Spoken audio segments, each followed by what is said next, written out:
తాకట్లో ఉన్న మీ బంగారాన్ని విడిపించి ఆ రోజు ఆన్లైన్ రేటుకి కొంటాం. Sharma gold company. నమస్కారం, వెల్కమ్ టు సుమన్ టీవీ. నేను గీతాంజలి. ఆగస్టు 8వ తారీఖున వరలక్ష్మి వ్రతం జరుపుకుంటున్నాం మనందరం. అయితే ఎన్నో సందేహాలు ఉంటాయండి. అసలు ఎందుకు ఈ మాసంలోనే ప్రత్యేకమని ఒకటైతే, ఆల్రెడీ పూజ చేసుకుందాం అనుకున్న వాళ్ళు ఏ వస్తువులు సిద్ధపరచుకోవాలి, ఏ సమయానికి చేసుకోవాలి, ఎటువంటి నైవేద్యాలు అమ్మవారికి ఖచ్చితంగా సమర్పించాలి, అలాగే ఖచ్చితంగా పూజలో ఉండాల్సిన వస్తువులేంటి, దాంతోపాటుగా మనం కలశం కొంతమందికి ఆనవాయితీ ఉంటుంది. కలశం అసలు ఎప్పుడు పెట్టాలి, ఎలా పెట్టాలి, రంగుల విషయంలో కూడా మనకి సందేహాలు ఉంటాయండి. అంటే అమ్మవారికి ఇష్టమైనటువంటి రంగు ఏది, ఇష్టమైన నైవేద్యం ఏంటి, అలాగే కలశం పెట్టిన తర్వాత ఆ రోజు శుక్రవారమే మనం చేసుకుంటాం కాబట్టి ఆ రోజున కదిపేయొచ్చా కలశం, లేదంటే తర్వాత రోజున కదపాలా, మళ్ళీనేమో పౌర్ణమి వచ్చింది ఆ రోజు కూడా అమ్మవారి రోజు కిందనే లెక్క. ఇన్ని సందేహాలు ఉన్నాయి. ఎందుకే ఆ కలశాన్ని పైన ఉన్నటువంటి ఆ రవికను ఏమి చేయాలి, అసలు ఇవన్నీ సందేహాలే కదా. వీటన్నిటికీ సంబంధించి ఇవాళ సరైన సమాధానాలు తెలుసుకుందాం. మనకున్నటువంటి సందేహాలను నివృత్తి చేసేందుకు మనతో పాటు ఉన్నారు ప్రముఖ జ్యోతిష్యులు బ్రహ్మశ్రీ నందిభట్ల శ్రీహరి శర్మ గురువు గారు. వారితో మాట్లాడదాం. గురుగారు నమస్కారం అండి.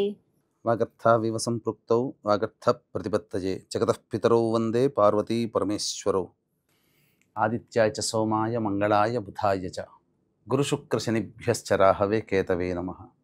శృంగేరి జగద్గురు పీఠాధిపతులకి, కంచి పీఠాధిపతులకి నమస్కారములు తెలియజేసుకుంటూ కార్యక్రమాన్ని ప్రారంభిద్దాం. గురుగారు, వరలక్ష్మి వ్రతం ఎప్పుడెప్పుడా అనుకుంటున్నాం, ఇంతలోగా వ్రతం వచ్చేసింది సమయం. అలాగే కొన్ని పూజ వస్తువులు ఉంటాయండి.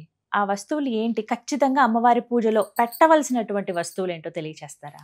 అమ్మవారికి సంబంధించి అనేకమైనటువంటి లక్ష్మీ చిహ్నంలో సూచించేటువంటి వస్తువులు కొన్ని ఉన్నాయమ్మా. ఓ, చిన్న నారికేళం, చిన్నది శ్రీఫలము అని అంటారు. పెద్ద కొబ్బరికాయ ఎలా ఉంటుందో చిన్న కొబ్బరికాయ. ఏకాక్షి నారికేళం, ఒక కన్ను ఉన్నటువంటి నారికేళం. అలాగే గురువింద గింజలు, మరియు గోమతి చక్రాలు, ఇవి. తర్వాత అమ్మవారికి ముత్యములు అంటే చాలా ఇష్టం. అందులో లక్ష్మీ ముత్యం అని ఉంటుంటుంది, ఇట్లా గుండ్రంగా ఉంటుంది గోపురంలాగా, అటువంటి వస్తువులు. ఇవన్నీ కూడా అమ్మవారికి చాలా ఇష్టమైనటువంటి వస్తువులుగా చెప్పబడేది. అలాగే లక్ష్మీ శంఖం అని కూడా ఉంటుంది. అలాగే గవ్వలలో లక్ష్మీ గవ్వలు పసుపు రంగులో ఉంటాయి. ఈ సంబంధించినటువంటి గవ్వల్ని కూడా తెచ్చుకొని పూజా మందిరంలో పెట్టుకొని చక్కగా ఆ వరలక్ష్మి వ్రతం రోజున పూజ చేసి వాటన్నిటినీ పూజా మందిరంలో ఒక గుడ్డలో పెట్టి ప్రతిరోజు ధూపదీప నైవేద్యాలు ఇవ్వవచ్చు. అల్మారాలో, బీరువాలో, క్యాష్ బోర్డులో పెట్టుకోవచ్చు. ఈ విధంగా ప్రతిరోజు చేసుకుంటే కనుక ఆ యొక్క ఇంట్లో ధనధాన్యము స్థిరంగా ఉండిపోతుంది, ప్రవర్ధమానం అయిపోతుంది అని చెప్పవచ్చు. గురుగారు, తోరం కట్టుకుంటారు, ఏ విధంగా ఎన్ని ముడులు వేయాలి, ఎలా ఉండాలి? తోరగ్రంథి పూజ అని ఉంటుంది ప్రత్యేకంగా, ఎప్పుడు చేసుకోవాలి, ఎలా వివరించండి. తోరగ్రంథి పూజ అనేటువంటిది ప్రతి నోము నోచుకునే విధానంలో ఉంటుంది, వ్రతంలో కూడా ఉంటుంది. ఒక్కొక్క వ్రతాన్ని అనుసరించి కొన్ని 11 తోరాలు, 16 ముడులు ఇలా అంటారు. కానీ వరలక్ష్మి వ్రతానికి మాత్రం 9 ముడులే వేయాలి. ఈ 9 ముడులు వేసినప్పుడు ఇక్కడ ఏంటనంటే, ముఖ్యంగా ఆ పూజ చేసుకునే మహిళ ఒక నియమాన్ని పాటించాలి. ఏంటి అనంటే, ఎంతమంది ముత్తైదును పిలిపిస్తున్నారు, వాళ్ళ సంఖ్యకి తక్కువ కాకుండా. ఒకటి ఖచ్చితంగా అమ్మవారికి పూజ చేసేటప్పుడు తోరగ్రంథి పూజ ఉంటుంది కదమ్మా, ఆ అమ్మవారి కలశానికి కట్టాలి ఫస్ట్ మహిళ. తోరగ్రంథి పూజ చేసిన తర్వాత అమ్మవారికి కూడా ఒక ప్రత్యేకమైన తోరము పెట్టాలి, తను కట్టుకోవడానికి ఉండాలి. 2 పోగా మిగతా ఎంతమంది ముత్తైదులు వస్తారు. అయితే ఇక్కడ ఒక చిన్న విషయం ఏంటంటే, తోరగ్రంథి పూజ చేసుకునే సమయానికి సమూహం వచ్చేస్తారు కదా, అప్పుడు వాళ్ళ మనసులో అంటే చేసుకునే వాళ్ళకి ఎంతమంది వస్తే అంతమందికి పెట్టాలనే కోరిక కూడా ఉంటుంది కదా. అప్పుడు ఏం చేయాలనంటే, ఆ వచ్చిన సమూహంలో ఎంత ఉన్నారో అనుకున్న దానికంటే ఎక్కువ వచ్చారన్నప్పుడు ఎక్కువ తోరములు తోరగ్రంథి పూజ సమయానికంటే ముందే ఎంతమంది ఉంటారో అంతమంది తోరములు తయారు చేసుకొని పెట్టుకోవాలి. పెట్టుకొని పూజ చేసి వాళ్ళకందరికీ ఇచ్చి శక్తి కొలది వాయనం ఇవ్వండి. అన్ని పెట్టాలని అనేటువంటిది ఏమీ లేదు కాబట్టి వాయనం ఇచ్చేసేసి. ఎన్ని ముళ్ళు ఉండాలండి? 9 ముడులు ఉండాలి. 9 ఎందుకనంటే నవనాడులు, శరీరంలో నవనాడులు ఉంటాయి. అలాగే ఈ సంబంధించినటువంటి నవగ్రంథులు కూడా ఉంటాయి శరీరానికి. అవన్నిటి కూడాను పరిశుద్ధమవుతాయి. అంతేకాకుండా నవగ్రహాల యొక్క అనుగ్రహం అనేటువంటిది సంపూర్ణంగా కలగాలనే ఉద్దేశము.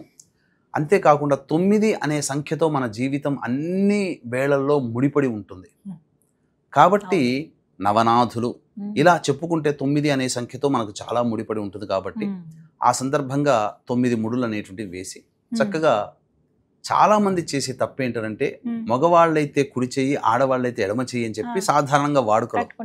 కానీ ఆ యొక్క తోర గ్రంథి శ్లోకంలో కూడా దక్షిణ హస్తే అని ఉన్నది, అంటే కుడి చేతికే కట్టుకోవాలి.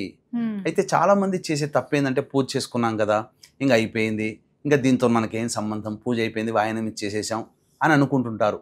కానీ దాన్ని విడవకూడదు. ఆ రోజంతా కూడా, రాత్రంతా కూడా ఉండాలి. ఆ రోజంతా కూడా స్త్రీలు భూషయనం చేస్తే చాలా విశేషం. ఆ వరలక్ష్మి వ్రతం చేసుకున్నటువంటి రోజున దాంపత్యం అస్సలు పనికిరాదు. తెల్లవారి లేచి ఆ విధంగా పూజ చేసుకొని, అమ్మవారి పూజ చేసుకొని, అమ్మవారిని కదిపించి తోరం తీసేయవచ్చు, తప్పలేదు. అక్కడ వరకు అది తోరం కూడా చాలా ముఖ్యం కదండి. అంటే అమ్మవారి శక్తి అంతా కూడా అందులో నిక్షిప్తమై ఉంటుంది. కాబట్టి 9 ముడులు 9 విధంగా చేసుకోవచ్చు. అలాగే వాయనం అసలు ఎలా ఇవ్వాలి? చిన్నపిల్లలకి, పెళ్లి కాని వాళ్ళకి కూడా వాయనం ఇవ్వచ్చా? అంటే ముత్తైదులకి వాయనం ఇవ్వమని మనకు చెప్పబడి ఉంది. కాబట్టి ప్రధానంగా వాయనం ఇచ్చేటువంటి విధానంలో చాలా మంది చేసేటువంటి తప్పేంటంటేనమ్మా, పండు వాయనం ఇస్తారు. వివాహం కాని అమ్మాయిలకి, బాలికలకి పండ్లు ఇస్తారు. ఇచ్చేటప్పుడు తొడిమ మన వైపు ఉండాలి, చివరన అవతల వైపు వాళ్ళకు ఉండాలి. తమలపాకులు కూడా పెట్టే విధానం ఒకటి ఉంటుందమ్మా. ఆ తొడిమలు మన వైపున ఉండాలి, ఈనెలు అటువైపు ఉండాలి, కింద ఇచ్చే వాళ్ళ వైపు తొడిమలు ఉండాలి. అదే విధంగా తొడిమలు కూడా ఉండాలి. పట్టుకొని అందులో ఆ సంబంధించినటువంటి వాయనం ఇచ్చేటువంటి సందర్భంలో చేసుకున్నటువంటి విధంగా పూర్ణాలు కానీ, భక్ష్యములు కానీ, అలాగే సుగంధ ద్రవ్యములు అనేటువంటివి ఇవ్వాలి.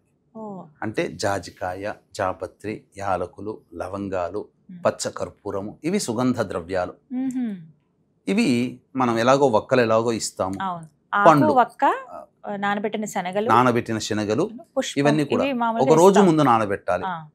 అది ఇంకా ఆ నానబెట్టిన శనగల్లో ఇంకా దానికి ఇంకా జీవం వచ్చినట్టుగా సంబంధించిన మొలకలు గనక వచ్చి ఉంటే ఇంకా విశేషం, శుభ్రంగా.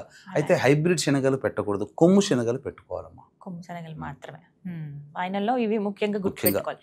ఇప్పుడు ఆ పిండి వంటలు ఏవి వండలేదు, అంత శక్తి లేదనుకుంటే ఆకు ఒక పండు ఏదైనా, ఇప్పుడు వస్త్రం కూడా వాళ్ళ శక్తి కొలది ఉంటే అమ్మవారికి జాకెట్ ముక్క, అదే అమ్మవారిగా భావిస్తూ చీర, ఎవరి శక్తి కొలది వాళ్ళది. ఇన్ని రెండు లవంగాలు, 2 యాలకులు పెట్టడంలో తప్పులేదు కదా. ముఖ్యంగా ఇవి ఉండాలి. అయితే మరి వితంతువులకి వాయనం ఇవ్వాలా? ఒకవేళ ఇవ్వాల్సి వస్తే వాళ్ళకి ఎటువంటి వాయనం ఇవ్వాలండి?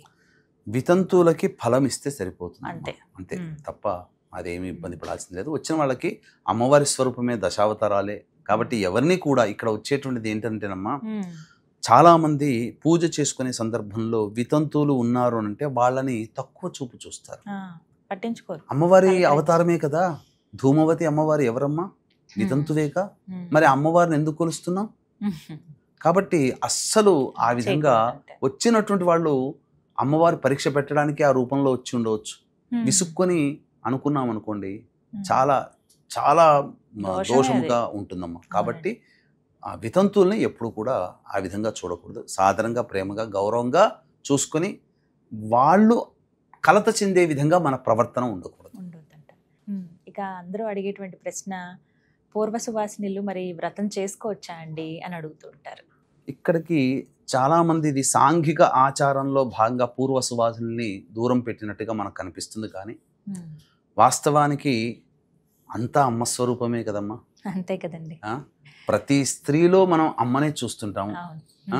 అందులో ఆ అమ్మ చూసే విధానంలో ఈమె యువతి, బాలిక, సుమంగళి, పూర్వసువాసిని అని భేదం ఎందుకమ్మా? అయితే మనము అమ్మవారి యొక్క దశావతారాలు, దశమహావిద్యలు అని అంటారు. చూస్తే పూర్వసువాసిని చూపించేటువంటి 9వ అవతారం ధూమవతి కూడా ఉంది కదమ్మా. ఆమె కూడా విధవ స్త్రీనే అవతారం. మరి ఆమె ఆ సాక్షాత్తు పార్వతీ అమ్మవారి యొక్క అవతారంలో ఒక భాగము, అన్ని చూపించింది. ఆమెను కూడా కొలుస్తున్నాము కదా. కాబట్టి ఇక్కడ అటువంటి భేదం అనేటువంటిది కాకుండా, అయితే ఇది సాధారణంగా మనకు లక్ష్మీ అమ్మవారు చారుమతికి కల్లో కనిపించి ఈ సంబంధించినటువంటి భర్త పుత్ర పౌత్రాభివృద్ధ్యర్థం అని చెప్పి అనుకున్నారు. కాబట్టి ఆ విధంగా వస్తున్నటువంటిది ఆచారం. కాబట్టి అష్టోత్తర విధానంగా పూజ చేసుకొని చక్కగా చేసుకోవచ్చు. ఇప్పుడు సత్యనారాయణ స్వామి వ్రతం ఉంది, ఇంకా కొన్ని వ్రతాలు ఉన్నాయి, అందరూ కూడా చేసుకునేట్టు తగినటువంటిదే తప్ప ఇక్కడ విషయంలో స్త్రీలు అభిషేకం చేయకూడదని అన్నారు. మరి రావణాసుడి తల్లి కైకసి అభిషేకం చేసిందిగా, అక్కమాంబ ఆమె కూడా పూజ చేసుకొని తరించింది కదా శివుని ప్రార్థించి. కాబట్టి ఇందులో సందేహం లేదమ్మా, చేసుకోవచ్చును. కాకపోతే వాయనం ఇచ్చేటువంటి సందర్భంలో ఈ యొక్క సంబంధించినటువంటి వాటికి చాలా మంది ఆక్షేపణ చేస్తారు. వాళ్ళు ఎలా ఇస్తారు, వాళ్ళ చేతి నుంచి మేము ఎలా తీసుకున్న సుమంగళి కాదు కదా. అట్లాంటప్పుడు చేసుకున్న తర్వాత ఇప్పుడు చిన్నతనంలో భర్త పోతారు, అందరూ చేసుకోవాలని ఉంటుంది. మరి అష్టోత్తర విధానంగా పూజ చేసుకుని వాయనం ఇవ్వదలిస్తే అమ్మవారి దగ్గర పెట్టి అమ్మవారి ఇస్తున్నట్టుగా తీసుకోమని, అంతకన్నా ఇంకా భాగ్యం ఏం కావాలమ్మా. ఆమె చేతుల నుంచి కాకుండా అమ్మవారి మంటపం ఏదైతే పూజ చేసుకుంటామో ఆమె దగ్గర పెట్టేసి వచ్చిన వాళ్ళు తీసుకోవచ్చు, తప్పేమీ లేదు. చక్కగా చేసుకోవచ్చు. అంటే వరలక్ష్మి వ్రతం సంపూర్ణంగా అనేది కాకుండా అష్టోత్తర విధానముగా పూజ చేసుకొని చేసుకోవచ్చమ్మా, తప్పలేదు.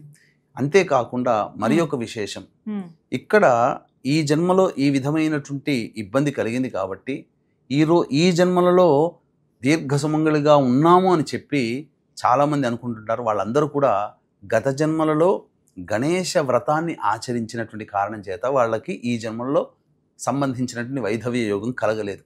వైధవ్య యోగం కలిగింది అని అంటే గత జన్మల్లో గణేశ వ్రతం చేయలేదు కాబట్టి పూర్వ సువాసనలు ఎప్పుడైనా కానీ మళ్ళీ భవిష్యత్తు జన్మలలో కూడా ఇటువంటిది రాకుండా ఉండాలి అనుకున్నప్పుడు ఖచ్చితంగా సంకష్టహర చతుర్థి వ్రతాన్ని 5 నెలలు పాటించండి, మీకు ఇంకా తిరుగుండదు. మొత్తంగా మాకున్నటువంటి సందేహాలన్నీ కూడా నివృత్తి చేశారండి. ఇవి అందరికీ ఉండేటువంటివే, ఒకటికి మించి ఒకటి. ఇంకా ఏమైనా ఉన్నా వాళ్ళు కామెంట్ రూపంలో తెలియజేస్తారు, మళ్ళీ మేము ముందుంచుతాను. దాదాపుగా వరలక్ష్మి వ్రతానికి సంబంధించినటువంటి అన్ని సందేహాలకి ఒకే వీడియోలో సమాధానం అందించారు గురువుగారు. సంతోషం అండి, ధన్యవాదాలు. సర్వం శ్రీ ఉమామహేశ్వర పరబ్రహ్మార్పణమస్తు.